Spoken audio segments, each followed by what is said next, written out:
Hello, everyone. Welcome to one more podcast of the Athletic School.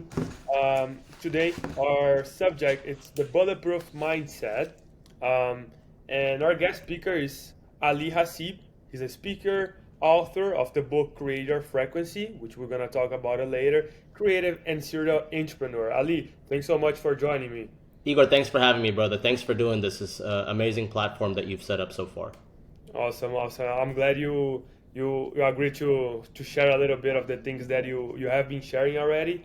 So I mean, without any further ado, how would you define the bulletproof mindset?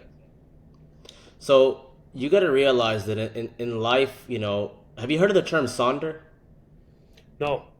So Sonder is the realization that everyone is having a complex life just like you. All your thoughts, emotions, feelings, everyone's going through something.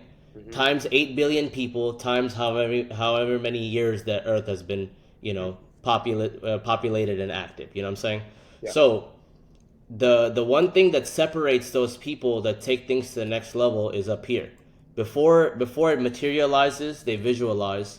So in life, we have several things that happen to us from growing up, early stages, trauma, business, partnerships, relationships, and there's one common theme: the people that break through, right, is having a strong understanding of self and awareness of surroundings. And that starts from creating a mindset. You're not born with the bulletproof mindset. You have to create it. Your strengths, your weaknesses, your obstacles, the everything that you go through develops. But it's a conscious effort to develop it. It doesn't it's not, no one's born with it. So first thing is establishing that a bulletproof mindset is being able to go through changes, growing through those changes, and coming out a better person than you went in with. Make sense? Yes, yes, no, it does. And then something that I always mention here, I believe it was Novak Djokovic, a tennis player, that he mentioned that if you get the top 100 tennis players in the world, the only difference between them is their mindset. That's the only difference because in terms of tennis technique, they are pretty similar to each other. But then when it comes to mindset, that's what makes the top one, the top two, and the top three to have a little bit of difference there. You Um, you gave the the example of the tennis player. I think it goes in any sport, any industry. To be honest, yeah. there's a lot of parallels between sports and entrepreneurship. A lot. Sports taught me. I grew up playing basketball. Currently, I do MMA. Both of those have taught me a lot about the mindset, about discipline, about character, developing character. And I think it's across the board. Would you agree? Yeah, I mean, of course, definitely. And then you mentioned that we are not born with a certain mindset, right? We create it, we train ourselves, and then we build that type of mindset. So, what does it take to create that bulletproof mindset? Is it going through a hardship? Is what does it take? Yeah, great question, bro. So when I said you're not born with it, everyone's born on a clean slate, and then you're fed certain information. It depends on where in the world you grew up. It depends on your nationality. It depends on your religion. It depends on your economic status. And we're kind of conditioned to believe certain things, like a lot of religion or spirit, cultural aspects. You're just taught what your parents know, and then you have to decondition yourself to break out of that, right? So I'll give you an example. If you're familiar with like people going through certain traumas, right? I'm sure you've experienced some, everyone's experienced some, somebody. They're taught a specific thing, and everyone in the family does things a certain way. And then as we grow, as we develop, as we become more conscious, more aware, as we become creative and happier and healthier and richer, whatever, we break certain patterns. And everyone's like, at first they're like, we don't do things that way. It's conditioning. I'll give you an example. If your mom or your dad is always complaining you growing up, or they're aggressive towards their partner, or they complain about money, you naturally will have those same tendencies because kids don't learn from speech; they learn from copied behavior. So you're gonna do exactly what your parents are doing. So you have a group of friends that everyone's complaining, and then one person, because everyone, that's how they know, that's how they express themselves. And then one person, says, "Hey, I'll complain for 2 minutes just to vent. Thanks for listening to me. Now let's write down pros and cons and come up with solutions." And everyone's like, "But let's continue complaining. That's not like how you're ridiculous. It's not gonna. You can't fix it that easily." And you're like, "You kind of can if you just put that same energy into you that you spend in complaining, you put into fixing. It ends up being the other side of the spectrum." So, in order to develop the bulletproof mindset, yes, you have to sometimes go through certain things. Because remember, change is inevitable. Everyone's changing constantly. As a human, you're constantly changing. Relationships are constantly changing. Economy, your body, your mind, everything's changing. But growing from that change is optional. So you have to learn, spiritually speaking, like when you have these experiences, you always see them repeat themselves until you learn the lesson. Have you ever experienced that, where the lesson keeps going until you learn it? I'll give you an easy example. You ever seen a girl dating a guy and then they break up, and then she goes and dates the same type of person that and it's almost like the same loop again, right? Or you have a specific habit that you're breaking, and then you're kind of working towards breaking it, and then you snap right back to it because you didn't technically break the habit. You might have pushed it under the rug. You might have, created a short-term solving of the problem as opposed to a long-term solution, a little band-aid as opposed to a solution. You ever experienced that? Yes, definitely.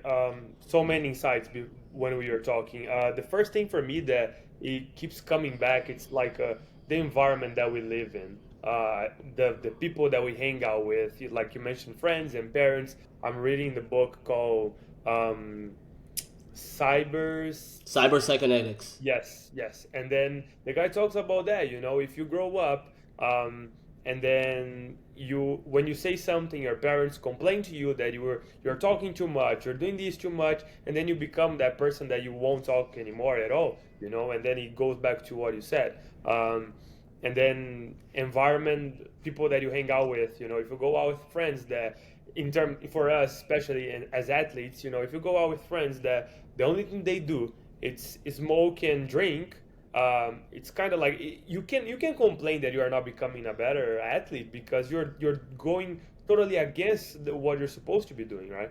Absolutely. So I feel like the habits that some people do, it comes from the people that they hang out with, their parents, family, and then that leads us to my next question, which is like, what are some of the habits and practices that you see in people that have that mindset, the bulletproof mindset? What are some habits that these people do? And I mean, what are some of the habits that those people don't do it? How can we defer that? Great question. First, to touch on the point of the environment.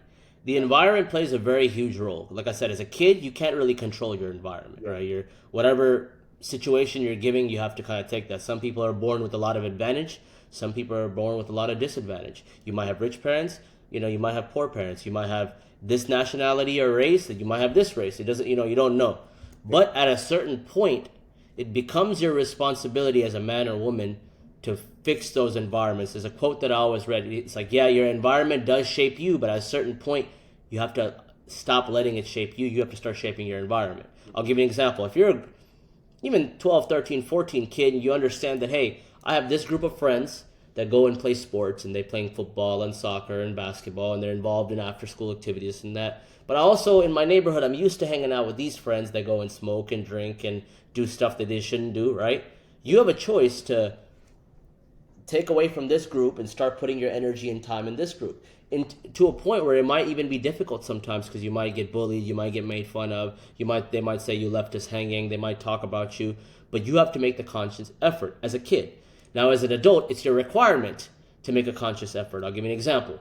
You have, people that are, working retail or working very, entry-level corporate jobs, and they do make money and they live for Monday through Friday, and then Friday, Saturday, Sunday they party and waste time and effort and energy and spend time sleeping, and then on Monday they hate their job again, and you hear this kind of cycle stuck in the matrix, right? They go to school, they pay the bills, they pay the taxes, they get a pension, 401k, then they die. You've seen this.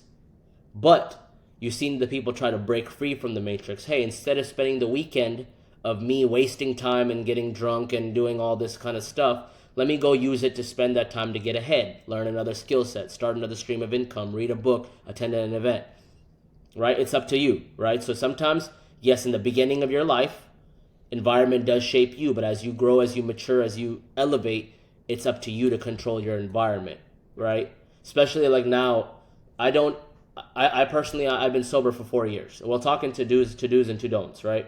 Personally, I've been sober for 4 years. No matter if I'm on a yacht, if I'm at a club, if I'm at an event, no one's going to ask me to drink. In the beginning, they did. They were like, when people say they quit drinking, yeah, you didn't really quit. Go ahead. In the beginning, it was a little hard. I'm not going to lie. 3-4 months in, even though drinking wasn't a problem for me. It was just a social thing that everyone did. Think about it, bro. How normalized is it? Birthdays, anniversaries, even baby showers, everyone's drinking. You're like, well, what's going on? A date, you're drinking. You celebrate something, you're drinking. You go out, So it was up to me to recreate the environment. Hey, guys, I'm going to come out. I'll buy the bottle service for you. I'll buy the section, but I'm not going to drink. And that's just my boundary. You know what I'm saying? That's just how I set up my lifestyle. Now no one asked me. So as an adult, it's up to you. Friends. Even sometimes conditioning is very hard to break free from parents' habits. You have a parent that's toxic. You have a parent that's not helping you progress your dreams. You got to draw that boundary. Like, hey, dad, mom, I love you, but I got to do this. I want to do X, Y, Z. And it's not that you're messing up and you keep going back for help. It's like, hey, I got a good grip on it. Now it's like step back. So just wanted to mention that. But to-dos and to-don'ts. Some habits that I see people develop for a bulletproof mindset. One, biggest one. They learn not only from their own mistakes, they learn from the mistakes of others. Smart people learn from their mistakes. Intelligent people and wise people learn from the mistakes of others. I don't have to make the same mistake that Igor made just so I can, have that repercussion and be like, I gotta learn it now. I don't have to make it. I can see him make it and be like, probably shouldn't do that, And it could be anything. It doesn't have to be like you got a felony charge or something. It could be like, hey, don't do business with this person. Or, hey, don't overextend yourself and hire 50 employees. Or, hey, don't, make your money work for you. Don't buy a car first, buy a house. It could be those kind of mistakes, Yes. That's the first one. Learn from the mistakes of others. Second thing, I think they're accountable. The bulletproof mindset, they're accountable. They keep themselves at the highest standard. They're brutally honest with themselves. I'll give you an example. Whenever everyone's working out, did you hit that 8, 9, or 10 set? Or did you hit 6 and you're like, I completed my rep? No one's going to know. You're not a bad person. You're not a bad person because you didn't finish. But were you accountable? Are you complaining about the effort you didn't put in? The results you didn't get from the work you didn't do? Are you complaining about that to yourself? So I would mention that brutal accountability and honesty with themselves and everyone around us. If you say you're going to show up at 4 o'clock, show up at 4 o'clock. Me saying as I was a minute late, right? So, you got to be accountable. And I apologize for that. I should have messaged you on Instagram, It's all good. So, no, I'll give you an example. That's an accountability thing that I got to be accountable. Because if I'm not honest with myself, how am I going to be honest with anybody else? You see people that pathological liars and stuff. The first thing, they're not honest with themselves. How are they going to be honest with anybody else? Yeah, no, I agree. That's another one. Another thing, bulletproof mindset is they don't hold on to the past. They learn from their mistakes very quickly. They let go, and they move on to problem solving, not playing victim or blaming. People that don't have a bulletproof mindset, they're always blaming others because they're not accountable, and they're always playing victim, saying that it's the worst thing that happened to them, as opposed to saying, this is the cards I was dealt. Let me play the best hand with whatever I was dealt. I'll give you an example. Me and you could be in the same exact situation, but I'll play the cards different than you play your cards. My priorities are different than your priorities, right? So that's why you see that story, right? You see that story of a bulletproof mindset. You see those two brothers. One became extremely successful. One became an alcoholic. Okay, and when they were both asked, what caused you to go down this life path? They both had the same answer. The successful person said, I'm successful because my father was an alcoholic. And then the person that became an alcoholic said, I'm an alcoholic because my father was an alcoholic. Same exact situation. Yep. You know, one just had a bulletproof mindset. It's like, hey, I'm not going to let that affect me. Even though that's my environment, even though that's my, what I know, I'm not going to let it shape me. They shape their environment. Yeah, no, that makes a lot of sense. So, just to point it out, so learn from mistakes, being accountable, and then the last one I wrote it down as living in the present, not being a victim and not living in the past, I would say. Yeah, I think you can summarize those. So learning from your mistakes, being brutally honest and accountability, and moving on quickly. Okay. Okay, not having the victim mindset or blaming mindset, just moving on. Be like, hey, it happened. I learned from it. Here's what to do this time. Here's what not to do, and let me move forward instead of not being able to let go. Yeah. And those things for me, they sound simple, but they of course they are not easy to do. It takes time, right? And then I think all those things they require hard work, right? But then when it comes to sports, we always face talent. People always talk about talent as well. Um, and then I wanted to talk about talent and hard work and a little bit of discipline as well. Because you mentioned about the two brothers, right? And of course they have two different mindsets. But did one have a better talent in terms of mindset, or like how much talent is required to succeed or to create that type of mindset, or is it only hard work? What are your thoughts on talent and hard work? Look, talent is developed. No one's born. You weren't born a soccer player. Hmm. You're born with two, arms, two legs, just like everybody else. You might have had an environment where soccer was inflicted upon you. Yeah. Same thing with kids in basketball and MMA and whatever other sports. Someone's a chess player, someone likes artistry, they like drawing and painting. They weren't born with these gifts. Yeah. You might be more inclined, like if your brain is wired a certain way, you might pick up on math and science a little bit more than reading and writing. You might be physically capable. You have, you see those kids with 6 packs and 8 packs. That happens because your genetics, it plays a role. But you're not born with talent. Talent is developed. It's harnessed and developed. You have an understanding that, hey, I'm good at certain things, let me build upon it, right? That's why it's very incredible to see specific athletes that are good at every sport.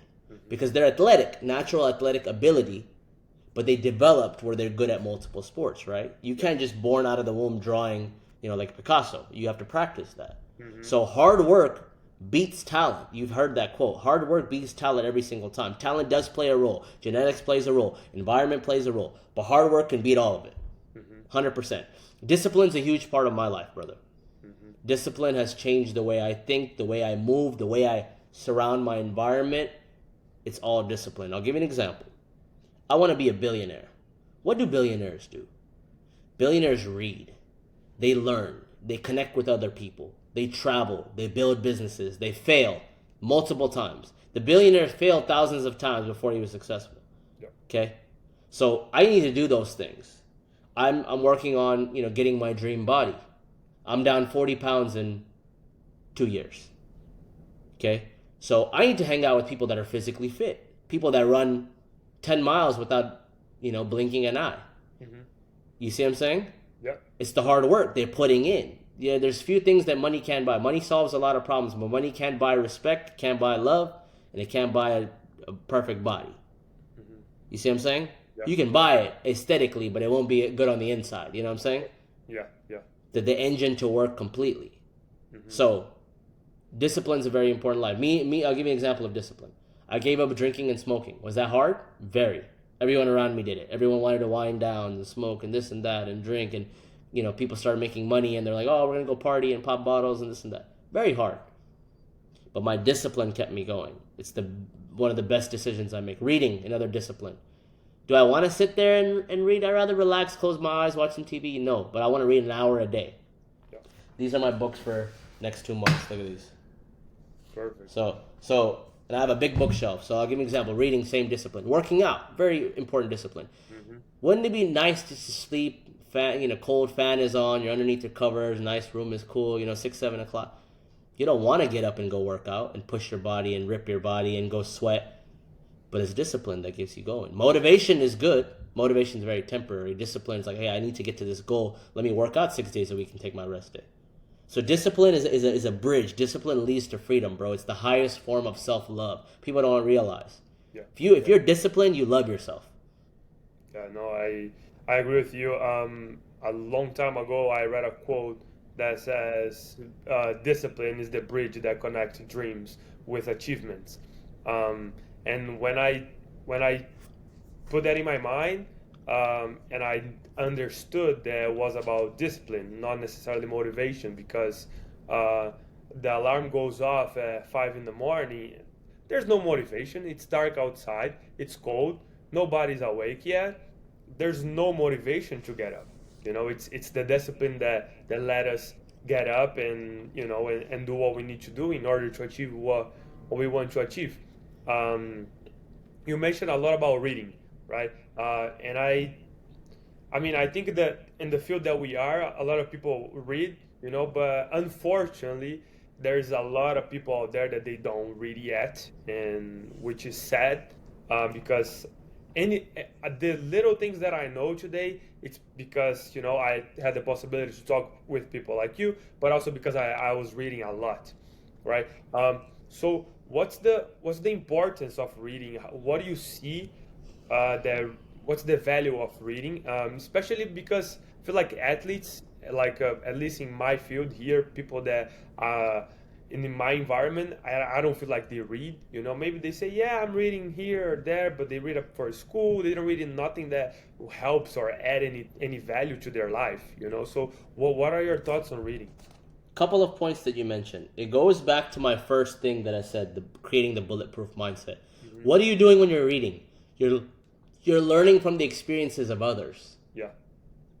So if I have a genius, especially like an athlete, if I have have you read Kobe Bryant's book, or if Messi writes a book? I'm just giving an example. Yeah. Why would I not want to see through their lens? Mm-hmm. I've read over 1,000 books on mindset, leadership, spirituality, philosophy, marketing, sales, everything. And I tap into these people that are putting a piece of their mind and body and their thoughts into this book. That's the first thing. Second thing, reading allows you to exercise your mind. You know how we exercise, we work out. Reading is pushing your mind to the next limit, expanding your mind, expanding your horizons. The way I say it, you see a lot of people, Igor, saying, don't read 20 books, only read one and perfect it. Well, it doesn't really work that way. In my perspective, you can read 20 books, and if they reiterate the same point 20 times, it's going to be embedded in your head. Mm-hmm. And it reinforces that. But what ends up happening is you read about all these topics, you read about one thing that you may not use right now, and I'm not talking about for school reading or reading for fun or fiction. I'm talking about like learning reading, right? You might learn about philosophy, and then you might learn a little biology, and then you might learn a little, and then next thing you know, you read one sentence, and all those things click, and everything ties in together, and you're like, that makes sense. Yeah. That's why I read. Yeah. And I like to read because it gives me opportunity to learn about things that I wasn't necessarily familiar with. Mm-hmm. Yeah. Finance, financial modeling, tech, philosophy, spirituality. I grew up with most people grow up with one religion. No one has the luxury of learning all of them. But when I read the Bible, the Quran, the Torah, the Bhagavad Gita, the Tao Te Ching, all these, now I'm like, the message is the same. They're just in different languages and in different time periods. Mm-hmm. Stories are very similar. Noah's Ark. We have 5,000 stories of Noah's Ark. You see what I'm saying? Mm-hmm. Yeah. And then I like learning the Aristotle style of... You heard about Aristotle's Academy, right? No, I haven't. So that's what's wrong with the education system nowadays. They teach... If you go to a public school in America, you have 7 periods in a day. First, second, third, all the way to 7. Math teacher's teaching something that the English teacher doesn't know anything about, that the history teacher teaches, and they're not related, and nothing's related. Aristotle's Academy, Aristotle will take a group of people... Take them outside, and we'll talk about the sun and the cosmos and the universe and space, and then he'll tie it down to the biology and talk about the plant and the molecules, and then it goes to the person, and then it goes to the brain. Everything's related. Yeah. And reading is the same way to do that, but there's no teacher. So what do you want to read about? I read about marketing and psychology, and then I put my pieces together and be like, yo, this is how I can market using this school of thought. Yeah. I can use this leadership tactic and public speaking tactic and combine them and go on a podcast with Igor and exemplify both. You see what I'm saying? Yeah, of course. And then another thing you mentioned about learning, like I'm sure if you go around and ask like, oh, would you like to sit down with like Tom Brady and have an interview with him? Would you like to sit down with Michael Jordan? If you had a chance to sit with Kobe, would you like to sit down with them and talk with them? And everyone would say yes. Of course. And basically, almost everyone have that opportunity to sit down and read their books, and they would answer all the questions that they have, but people just don't do it. There's a quote. There's no difference between a person who can't read and won't read. Yeah. Okay? And that's the thing, bro. I want to be, just like you're bettering your mind, just like you're bettering your body, you got to exercise these things, bro. You got to learn, because you see all these billionaires, right? All they do, they get super rich and they read 10 books a week because they just want to learn about everything and then create these synapses in their head that all of it ties together. And the best way to show if what you're reading works, you build a business and you monetize and you make money. You be like, I read 10 different books, I made a business out of it, and I made money. Yep. I made an impact, Yes, for sure. And then you wrote your own book, right? Which is called Create Your Frequency. So tell me a little bit about what does it mean to create our own frequency? Great question. So Create Your Frequency was based on the concept of everyone has a chance to make one action, to create one action that changes their life for the future. Have you ever seen like a sci-fi show where they go into the future and they're like, Yeah. don't touch anything, it'll mess up the space-time continuum. Yeah.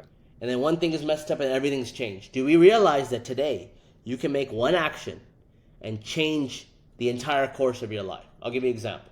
It could be you stop drinking or doing drugs, or you get out of this toxic relationship, or you take the step to quit your job and start a business, or you perfect your credit, or you go to this place and meet this guy that gives you an opportunity. Like, one action can change the course of your entire life. And it's up to us, and we have that option every day. We just got to take that option. But Create Your Frequency is about creating a legacy, mind, body, business, and spirit. Okay, it's a frequency. Everything's a vibration. I study Bob Proctor a lot. Study a lot of Nikola Tesla, study, when they teach Think and Grow Rich, they talked about the frequency of money. Money is a current. They call it currency. You ever seen think about this. Anything to do with money, right? They say cash flow, flow of cash. They say currency. They say, all these terms that mean it's a fluid current. So you don't have to go make money, Igor. Money is already printed by every government. You just got to figure out how to get value enough to give it and put it in your bank account. Yeah, that's smart. I'll definitely need to read that. And then you mentioned something about the connection between body and mind, and I want to talk a little bit about that because I feel like, again, coming back to athletes, I feel like a lot of people are not familiar with that, and they don't understand the importance of that. So how important it is to have that connection between body and mind in order to succeed, in order to create a good mindset. So I'm learning about the mind and body connection when it comes to working out. When you're working out and you're constantly on your phone and you're listening to music and you're bullshitting every set, you're talking to people, you miss the mind and body connection, the mind muscle connection. You miss it. There's a way to do it.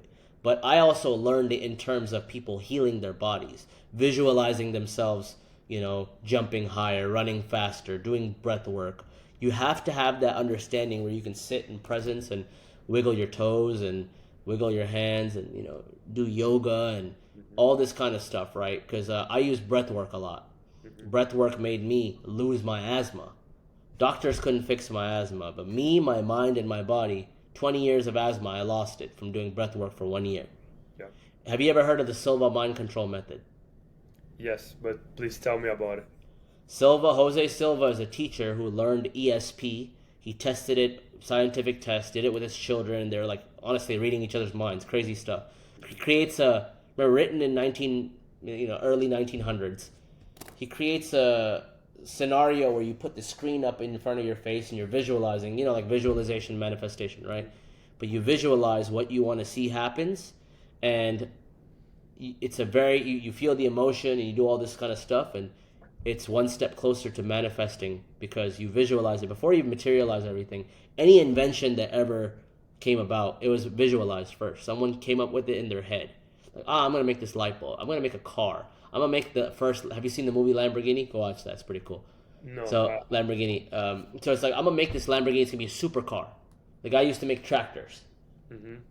So it's like I'm gonna envision this in my head, and then you materialized it. What that means? It was in the mind first.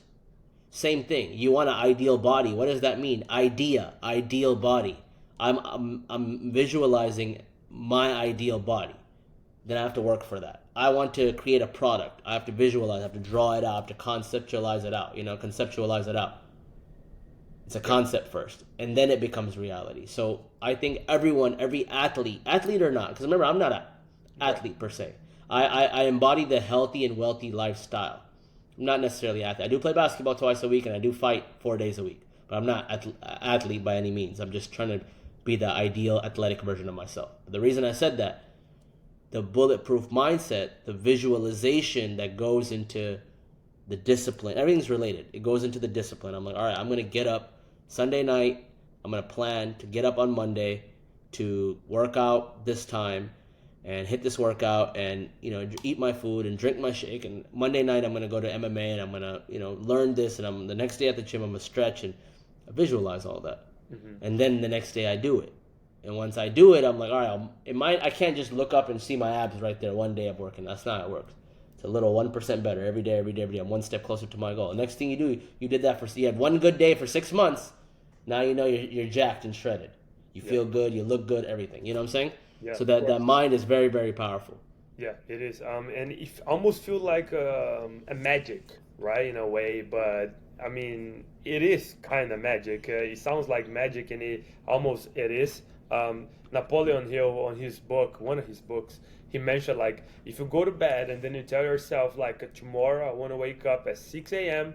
If you tell yourself, like, I don't know, 3 times without an alarm clock, you will wake up at 6 a.m. because you just told your body, and your body's going to wake up because your body knows when it's 6 a.m. Have you read Think and Grow Rich? Yes, I did. It's my favorite book of all time. I feel like every athlete, every businessman, every kid should read it. Mm-hmm. Yeah, no, I agree. Napoleon Hill, he talks about the mastermind, something that you mentioned earlier before. The mastermind group, chapter 10, the mastermind circle. Yes, exactly. So, I mean, I love all of that. And so what are some actions that athletes, people that are listening to us, can take? What are some books that they can read? Is there any type of meditation or breath work that you think they should be doing in order to improve a little bit every day?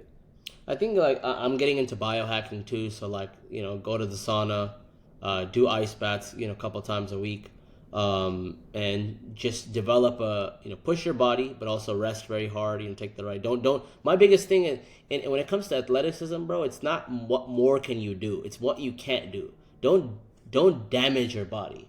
People damage their body. People go Monday through Friday and they're like, oh, I'm going to eat clean. And then Friday, Saturday, Sunday, they just destroy their body. People vape and do dumb shit like that. Like, that messes up your testosterone. Like, you know what I'm saying? Like, it's more what you cannot do. When it comes to books, bro, there's so many. I recommend reading, Engineering the Alpha, which is a book. It's called Man 2.0, Engineering the Alpha. Creating the best version of the man you can be. Think and Grow Rich, of course. The 4-Hour Work Week, 4-Hour Body by Tim Ferriss. That one's good for athletes itself. Most